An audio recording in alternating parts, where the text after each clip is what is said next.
Of all the mysterious artifacts and ancient myths that permeate human history, many of which we've spoken about on this channel, there is one which perhaps stands out above the rest, one which connects Egyptian pharaohs and Greek conquerors, well-known philosophers, and some of the greatest scientific minds of all time. It is called the Emerald Tablet, and for thousands of years, it has been known as a source of secret knowledge about the universe, magical powers, and perhaps even a record of the fabled lost city of Atlantis. If you've heard of the Emerald Tablet before, forget everything you know.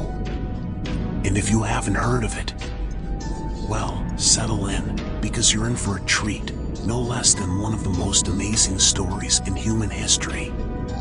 The story begins with an Egyptian god called Thoth, one of the oldest and most important gods in the Egyptian pantheon, dating back to the pre-dynastic period some 8,000 years ago. Usually portrayed in human form with the head of the sacred ibis bird, Thoth was known to Egyptians as both the scribe and arbiter of the gods, an entity who kept a record of events in the heavens and for all humanity and used his immense knowledge to pass judgment on disputes between deities. In order to create his records, it is said that Thoth invented writing, creating the earliest hieroglyphs. In fact, according to Egyptian myth, Thoth actually wrote down all of his knowledge on tens of thousands of manuscripts, recording the earliest foundations of science, law, art, philosophy, math, and magic. But out of all of his works, one stood out above the rest. Known as the Emerald Tablet, it was said to be the place where Thoth recorded the greatest secrets of all. The secrets to changing a person's existence and becoming one with the universe. During the most ancient days of Egyptian civilization, the Emerald Tablet and the rest of Thoth's works were said to have been kept hidden away by an ancient priesthood, accessible to only the highest level of initiates. What became of these works as time passed is unclear. Some say that as new dynasties emerged and Egypt moved into the pharaonic era, the old priesthood lost authority and was driven from Egypt, taking Thoth's works with them and continuing to guard the knowledge at some secret location to this very day. Others say that when Thoth left the earth, he hid his works away so that no human might find them, and only he, upon his return, could recover them. Others simply thought that a changing Egypt meant knowledge was lost forever.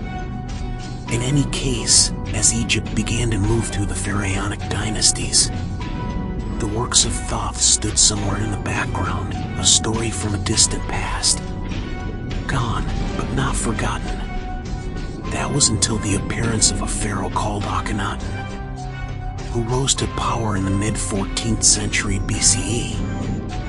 Originally known as Amenhotep, the pharaoh was well versed in the story of Thoth, and upon his rise to power, he immediately set about searching for the lost works.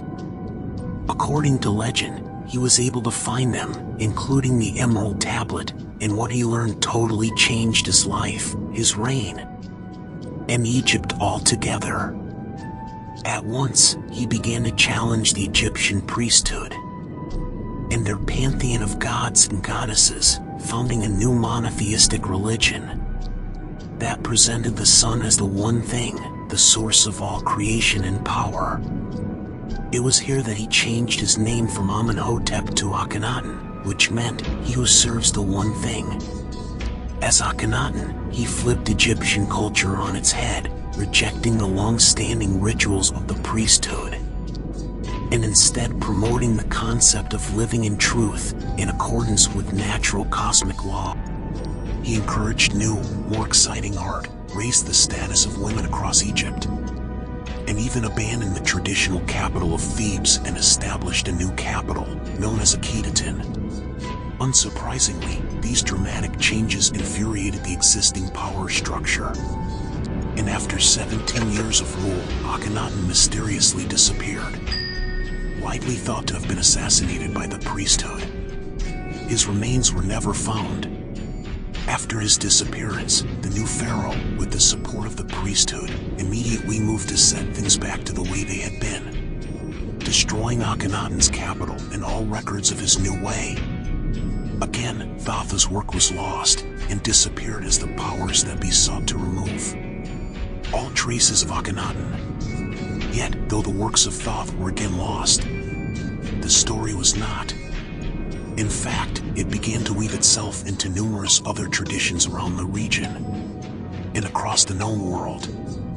The Israelites, for one, became aware of the story of Thoth during their captivity in Egypt and incorporated it into their own religious beliefs. Some religious cults began to assert that Thoth was actually the biblical Seth, the third son of Adam and Eve, and that he had written the Emerald Tablet to show humankind how to redeem itself from the sins of his parents in the Garden of Eden.